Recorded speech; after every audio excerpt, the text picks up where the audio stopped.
Hello दोस्तों, स्वागत है आप सभी का अपने गुरुजी पे। मैं आपका दोस्त सुजीत पॉल है, आपको फिजिक्स के साथ मोहब्बत करवाने। If you want to learn physics in a simple way then बने रहिए मेरे साथ अपना गुरुजी पे। तो दोस्तों, आज के वीडियो में हम लोग बात करने वाले हैं फिजिक्स में इजीली मार्क कैसे स्कोर करें। और अगर आप अभी तक कुछ भी नहीं पढ़े हो तो कैसे इजीली फिजिक्स में पास होने का पासिंग मार्क्स लाए। तो दोस्तों, अभी साल भर खत्म हो गया, एग्जाम बहुत ही नज़दीक है और हम लोग अभी तक कुछ भी नहीं पढ़ा। तो ये वीडियो बस बेसिकली उन बच्चों के लिए है जो अभी तक कुछ भी नहीं पढ़ा है और अभी एग्ज़ाम नज़दीक आया तो उनको टेंशन हो गया, भाई कैसे पास होना है, कैसे पढ़ने से अच्छे मार्क्स आ जाएंगे, बस पास करवा दो सर भैया फिजिक्स में, बस पास करवा दो। तो भाई ऐसा कोई मेडिसिन नहीं है जिसको खाने से कि आप फिजिक्स में पास हो जाओ, कि ऐसा कोई ऐप नहीं है जिसको आप इंस्टॉल करने से पास हो जाओ। तो भाई पढ़ना तो पड़ेगा, लेकिन कैसे पढ़ोगे? अभी तुम्हारे पास टाइम बहुत कम है, तो इस टाइम में तुम पूरा सिलेबस को कंप्लीट नहीं कर सकते। और सिलेबस को कंप्लीट कर लिए तो स्मार्ट तरीके से करना पड़ेगा। तो हमको देखना पड़ेगा किस तरीके से हम लोग अगर फिजिक्स को इन दिनों पढ़ेंगे तो हम लोग इजीली मार्क गेन कर सकते हैं। तो दोस्तों, हम पहले उसका कौन कौन से चैप्टर से कितने कितने मार्क्स आते हैं उनका एनालिसिस कर लेते हैं। उसके बाद कौन कौन से चैप्टर को पढ़ने से आपको इजी लगेगा और अभी तक आप कुछ भी नहीं पढ़े, कुछ भी नहीं समझे, तो किस किस चैप्टर्स को आप उतने दिन पढ़ेंगे तो आप अच्छे से मार्क्स स्कोर कर पाएंगे। किस चैप्टर से न्यूमेरिकल ज़्यादा आते हैं, किस चैप्टर से डेरिवेशन ज़्यादा आते हैं और किस चैप्टर में थ्योरी या डेफिनेशन ज़्यादा है, तो उसको पढ़ने से आपको मार्क अच्छे से आ जाएंगे। अगर आपको डेरिवेशन समझ में नहीं आता, आपको न्यूमेरिकल करने में दिक्कत होता है, तो आप कौन कौन से चैप्टर को फॉलो करेंगे। अगर आपको शॉर्ट क्वेश्चन करना है तो कौन से चैप्टर को फॉलो करने से आपको मैक्सिमम शॉर्ट क्वेश्चन अटेंड कर पाएंगे। अगर आपको न्यूमेरिकल्स अच्छा होता है और बाकी थ्योरी आपको याद नहीं रहता तो आप कौन से चैप्टर को फॉलो करेंगे। तो सारे चीज़ों के बारे में हम लोग बात करेंगे। तो वीडियो को एंड तक देखना ताकि आप लोग अच्छे से समझ सकें और इन दिनों पढ़ाई करके आप फिजिक्स में अच्छे से मार्क ले पाएँ। तो दोस्तों, अगर इस वीडियो का पूरा एंड तक देखते हैं तो कुछ नहीं, आप फिजिक्स में इजीली पास हो सकते हैं। तो पहले देखते हैं हमारे जो चैप्टर है, हमारे टोटल 14 चैप्टर है और एक तो कम्युनिकेशन चैप्टर आएगा 15 चैप्टर का। तो पहले देखते हैं चैप्टर 1 में आएगा electric charges and fields and electrostatics potential and capacitance. तो दोस्तों, ये चार्जेस इलेक्ट्रोस्टैटिक्स का है और इस चैप्टर से आपका मिल जाता है 8 मार्क्स, जिसमें आपको डेफिनेशन मिल जाएंगे, डेरिवेशन मिल जाएंगे और न्यूमेरिकल्स भी आते हैं दोस्तों। तो हम बाद में बात करेंगे कौन से चैप्टर से आपका ज़्यादा न्यूमेरिकल्स आता है और कौन से चैप्टर से आपको ज़्यादा डेरिवेशन आता है। तो पहला चैप्टर हो गया इलेक्ट्रोस्टैटिक्स, जिससे आपको एक ही चैप्टर से मिल जाता है 8 मार्क्स। तो दोस्तों, अगर इस चैप्टर को पूरा क्लियर कर लिए तो दोस्तों आप इजीली 8 मार्क्स स्कोर कर सकते हैं। उसके बाद आता है करंट इलेक्ट्रिसिटी, जो कि अकेला चैप्टर करता है 7 मार्क्स एग्जाम में। और उसके बाद तो आता है मूविंग चार्जेस एंड मैग्नेटिज्म, उसके साथ मैग्नेटिज्म एंड मैटर। तो दोस्तों, ये पार्ट आपका थ्योरी वाला पार्ट है और इसमें आपका थोड़ा डेरिवेशन आएगा। तो इन दोनों चैप्टर को, चैप्टर 4 और 5 को मिला के आपका 8 मार्क्स मिल जाएगा टोटल। उसके बाद आते हैं दोस्तों चैप्टर 6 में, जिसमें आपका है इलेक्ट्रोमैग्नेटिक इंडक्शन और अल्टरनेटिंग करंट। इन दोनों चैप्टर, ये डेरिवेशन है ज़्यादा इसमें और न्यूमेरिकल्स भी ज़्यादा आते हैं इसमें। तो ये चैप्टर आपका 2 चैप्टर मिला के आपका 8 मार्क्स मिल जाएंगे। उसके बाद इलेक्ट्रोमैग्नेटिक वेव्स, दोस्तों ये वाला थोड़ा थ्योरी वाला चैप्टर है। अगर इसको आप, छोटा चैप्टर है, ज़्यादा बड़ा भी नहीं है, इजीली कवर कर सकते हैं। तो यहाँ से आप लोग इजीली 3 मार्क्स स्कोर कर सकते हैं। उसके बाद दोस्तों, अगर चैप्टर 9 और 10 को देखेंगे तो ये ऑप्टिक्स चैप्टर ही, इसमें रे ऑप्टिक्स और वेव ऑप्टिक्स 2 चैप्टर आते हैं।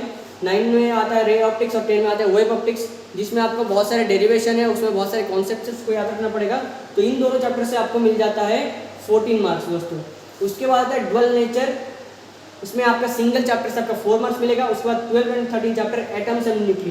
ये दोस्तों बहुत ही छोटा चैप्टर है और इसमें ज़्यादातर केमिस्ट्री का टॉपिक है, जैसे Rutherford model, Bohr's atomic model, binding energy, ये सब मिला के इसमें 7 मार्क्स आ जाएंगे दोस्तों। उसके बाद है सेमीकंडक्टर डिवाइसेस, दोस्तों ये थ्योरी वाला चैप्टर है, इसमें डेरिवेशन बोलने से नहीं है। इसको आप बस अगर एक बार पढ़ लिए, उसके बाद थोड़ा कॉन्सेप्ट समझ ले तो आप इजीली इसको लिख सकते हो ओन लैंग्वेज में। तो अकेला चैप्टर से 7 मार्क्स करता है। उसके बाद कम्युनिकेशन सिस्टम, इसमें ना कुछ डेरिवेशन है ना कुछ है, बस इसमें शॉर्ट क्वेश्चन आपको याद रखना पड़ेगा। इसमें शॉर्ट क्वेश्चन से आते ज़्यादा, इसमें 5 मार्क्स मिल जाएंगे दोस्तों।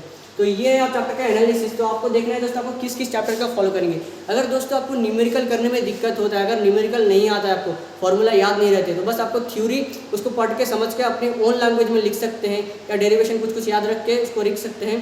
तो आप लोगों को बेसिकली फॉलो करने पड़ेंगे ये chapter, dual nature, atoms, nuclei, semiconductor दोस्तों और कम्युनिकेशन। ये चैप्टर को अगर फॉलो कर लिए तो आपको इजीली मार्क हो जाएगा, पासिंग मार्क गेन हो जाएगा दोस्तों। ये 6 और 4 का 10 हो जाएगा और यहाँ पे 7 और 5 12 हो जाएगा। तो आपका 22 मार्क इजीली आ गया। तो दोस्तों आप इजीली पास हो सकते हैं अगर आपको ये पूरा पार्ट, अगर आपका पास अभी टाइम बहुत कम है और आप सिलेबस को कंप्लीट नहीं कर पाएंगे, बस आप कुछ पोर्शन को पढ़ के भी इजीली फिजिक्स में पास हो सकते हैं दोस्तों। तो आपको किस पोर्शन देखना है दोस्तों? अगर आपको न्यूमेरिकल्स हार्ड लगता है, डेरिवेशन ज़्यादा याद नहीं रहता है दोस्तों, आप एक बार इसको बस पढ़ के इसका कॉन्सेप्ट समझ लेंगे, इसका ओन लैंग्वेज में लिख सकते हैं दोस्तों। चैप्टर आपका 11 से लेकर 15 तक, यहाँ से आप इजीली 22 मार्क्स गेन कर सकते हैं, मतलब आप इजीली पास हो सकते हैं दोस्तों। उसके बाद दोस्तों अगर आप देखेंगे बस ये 2 chapter, electric charges and fields and electrostatics and potential, ये 2 चैप्टर जो है, ये 2 चैप्टर सिमिलर है दोस्तों। ये चैप्टर और ये चैप्टर, इसका डेरिवेशन जैसा रहेगा, इसका डेरिवेशन सेम रहेगा, बस थोड़ा सा डिफरेंस रहता है। उसके साथ कंपेयर करेंगे तो चैप्टर 4 एंड 5 का दोस्तों, ये आपका यहाँ से 8 मार्क्स एंड 4 एंड 5 से आपका 8 मार्क्स 16 मार्क्स आ जाएंगे इजीली दोस्तों। इसका जो डेरिवेशन एक बार प्रैक्टिस कर ले दोस्तों, उसका सेम यहाँ पे ही डालना है। यहाँ पे बस चार्जेस का क्यू रहता है, यहाँ पे मैग्नेटिक का एम लगाना पड़ता है, बस उतना ही डिफरेंस है। बाकी सारे कॉन्सेप्ट सेम है इसमें और इसमें दोस्तों। यहाँ पे आपका force of attraction between 2 charges मिलेगा, यहाँ पे force of attraction between 2 poles मिलेगा दोस्तों, मैग्नेटिक पोल। तो दोस्तों ये पोर्शन लेकिन क्या है, इसमें आपका डेरिवेशन ज़्यादा आएंगे दोस्तों, यहाँ पे आपका डेरिवेशन करना पड़ेगा और न्यूमेरिकल्स भी रहेंगे। लेकिन ये पोर्शन जो है मैग्नेटिज्म एंड मैग्नेटिक मैटर, इसमें आपका थ्योरी मिल जाएगा दोस्तों।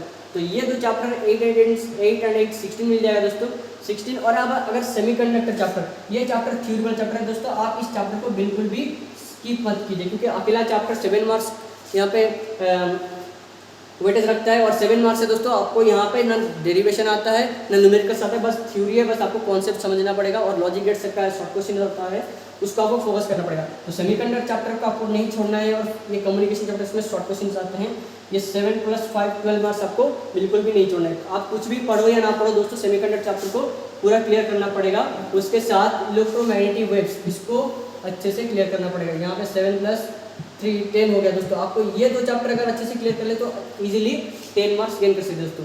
अगर आप चाहो तो ये अल्टरनेटिंग करंट और इलेक्ट्रोमैग्नेटिक इंडक्शन, इसमें क्या होता है, ज़्यादा डेरिवेशन और न्यूमेरिकल पार्ट है। तो अगर आप कुछ भी नहीं पढ़े तो अभी इसको स्टार्ट करेंगे तो समझ नहीं पाएंगे। तो मेरे हिसाब से इसको आपको स्किप कर देना ही बेटर होगा, अगर आप अभी तक कुछ भी नहीं पढ़े और पास होना चाहते हो दोस्तों। अगर आपको इजीली पास होना है दोस्तों, आप ये वाला theory chapter magnetism and matter का ये चैप्टर पूरा क्लियर कर दो और उसके साथ इलेक्ट्रोमैग्नेटिक वेव्स क्लियर कर दो, सेमीकंडक्टर कर दो और कम्युनिकेशन कर दो दोस्तों। ये आपको अगर डेरिवेशन और न्यूमेरिकल दिक्कत होता है तो आप इस थ्योरी वाले चैप्टर को कर सकते हैं। अगर दोस्तों आपको न्यूमेरिकल पार्ट इजी लगते हैं दोस्तों, अगर न्यूमेरिकल पार्ट इजी लगते हैं दोस्तों, अगर आपको डेरिवेशन याद रहते हैं, थ्योरी याद नहीं रहते, तो डेरिवेशन जिनको बस डेरिवेशन याद रह जाते हैं, उसका थ्योरी पार्ट याद नहीं रहता है, थ्योरी पार्ट लिखने में मुश्किल होता है, तो लैंग्वेज में कैसे दे के लिखे वो अगर समझ में नहीं आया, दिक्कत होता है, तो दोस्तों आप क्या कर सकते हो, ये alternating current, electromagnetic induction, current, electricity, electrostatics charges and field, ये चैप्टर पढ़ सकते हैं दोस्तों। ये चैप्टर में आपको बस डेरिवेशन और न्यूमेरिकल्स मिलेंगे दोस्तों, आपको ज़्यादा थ्योरी नहीं पढ़ना पड़ेगा। अगर आपको दोस्तों ऑप्टिक्स, आप कुछ भी नहीं पढ़े, बस एक चैप्टर ऑप्टिक्स को अच्छे से क्लियर करें दोस्तों। ऑप्टिक्स एक चैप्टर से आपको 14 मार्क्स मिल जाएंगे दोस्तों। आप एक चैप्टर बस ऑप्टिक्स को क्लियर कर सकते हैं, उसके साथ आप चाहे तो सेमीकंडक्टर डिवाइसेस क्लियर कर सकते हैं। 2 चैप्टर को पढ़ने से भी आप इजीली पास हो सकते हैं। और एटम्स न्यूक्लियर को आप छोटा सा चैप्टर है, इसको कवर करने में ज़्यादा टाइम नहीं लगता है, तो दोस्तों यहाँ पे 6 मार्क्स गेन करते हैं, तो आप लोग इजीली यहाँ से 7 प्लस यहाँ पे 14 21 और 6 27 मार्क्स इजीली गेन कर सकते हैं दोस्तों। तो हमारा सीबीएसई बोर्ड का जो एग्जाम पैटर्न है उसमें आपको बेसिकली अंडरस्टैंडिंग एंड फैक्ट्स के हिसाब से आपका 27 मार्क्स मिल जाता है, जो कि 38% है। और उसके बाद प्रॉब्लम्स हमारे जो न्यूमेरिकल्स आते हैं वो सीबीएसई बोर्ड में आपका 22 या 21 मार्क्स का न्यूमेरिकल्स आ जाएंगे। तो अगर आपको न्यूमेरिकल करने में हार्ड है तो आपको ये 32% आपको स्किप करना पड़ेगा। उसके बाद evaluating and present and defend opinion से आपका 21 मार्क्स आता है, जिसमें आपका आ जाएगा डेरिवेशन वगैरह। तो डेरिवेशन से आपको 21 मार्क्स मिलेंगे और वो आपका 30% गेन करते हैं आपका पूरा सिलेबस से। तो दोस्तों ये हो गया 70% और बाकी 30% आपका प्रैक्टिकल होता है, उसमें आप इजीली कर सकते हैं दोस्तों। तो मेन चीज़ क्या है, आपको अभी एक स्मार्ट सेट करना पड़ेगा, आपका पास कितना टाइम है उसका टाइम टेबल बनाना पड़ेगा और आपको कौन कौन से चैप्टर को क्लियर करना पड़ेगा। और ऐसे नहीं उसको एग्जाम टाइम बार बार रिवीजन करना पड़ेगा। आपको जो चैप्टर आपको यहाँ से सिलेक्ट करने हैं, आपका कौन कौन सा चैप्टर को इजी लगता है। आप पहले अभी तक कुछ भी नहीं पढ़े तो बुक खोलिए और चैप्टर लोगों को देख लीजिए। अगर आपको जो समझ में आ रहा है, जो चैप्टर आपको इजी लग रहा है, उसी हिसाब से ये मार्क का स्ट्रेटेजी बनाए और स्ट्रेटेजी बना के पढ़े। क्योंकि दोस्तों अभी टाइम कम है, अगर आप अभी एक स्ट्रैटेजी बना के नहीं पढ़ेंगे तो आप पास में ये चैप्टर ये रैंडमली पढ़ेंगे तो आप उसको समझ नहीं पाएंगे दोस्तों। अभी आपके पास टाइम कम है, आपको एक टाइम टेबल बनाना पड़ेगा, एक स्ट्रैटेजी बनाना पड़ेगा और किस किस चैप्टर को आप फॉलो करना पड़ेगा, उस चैप्टर को आप इजीली क्लियर करें दोस्तों। जो चैप्टर को यहाँ से सिलेक्ट कीजिए, कौन से चैप्टर को कितना मार्क मिलता है उसी हिसाब से आप सिलेक्ट कीजिए। हाँ, ये चैप्टर मेरे को ईजी लगता है और ये चैप्टर को मैं अच्छे से क्लियर कर पाऊंगा, मैं डेरिवेशन पार्ट को अच्छे से क्लियर कर पाऊंगा, या न्यूमेरिकल्स पार्ट को अच्छे से क्लियर कर पाऊंगा, या थ्योरी पार्ट को अच्छे से क्लियर कर पाऊंगा। ये आपको चूज़ करना है और आपको चूज़ करके उसी चैप्टर को आपको पूरा क्लियर करना पड़ेगा। कुछ नहीं, उसको एक दो बार पढ़ो, उसके बाद एक दो वीडियो देख लो उसका यूट्यूब में, नहीं तो इसके लाइव क्लासेस देख लो, देख के पूरा क्लियर कर लो। उसके बाद आपको शॉर्ट क्वेश्चन प्रैक्टिस करना पड़ेगा। आपका एग्जाम में 1 मार्क्स का क्वेश्चन आ जाता है, फिर 2 मार्क्स, फिर 3 मार्क्स, फिर 5 मार्क्स का आ जाते हैं। 5 मार्क्स का क्वेश्चन में आपको उसके साथ अलॉन्ग विद न्यूमेरिकल्स मिल जाएंगे। तो आपको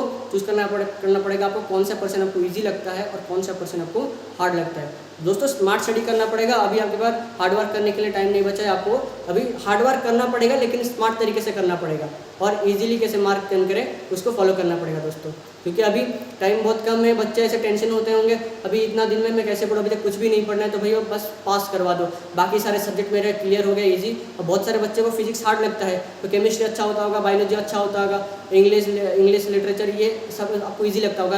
अगर आप ये सारे चैप्टर को क्लियर कर लिए तो बस फिजिक्स आपको डर लगता है, तो फिजिक्स में आपको बस पास होना है। क्योंकि एक चैप्टर में फेल हो जाओगे तो पूरा आपका साल बर्बाद हो जाएगा कि नहीं। तो दोस्तों आपको जो सब्जेक्ट आपको अच्छा लगता है उसमें अच्छे से मार्क्स स्कोर करो। अगर ये फिजिक्स आपको हार्ड लगता है, इसे फिजिक्स टफ नहीं है, आपको इजी तरीके से पढ़ोगे तो बहुत ही इजी लगेगा।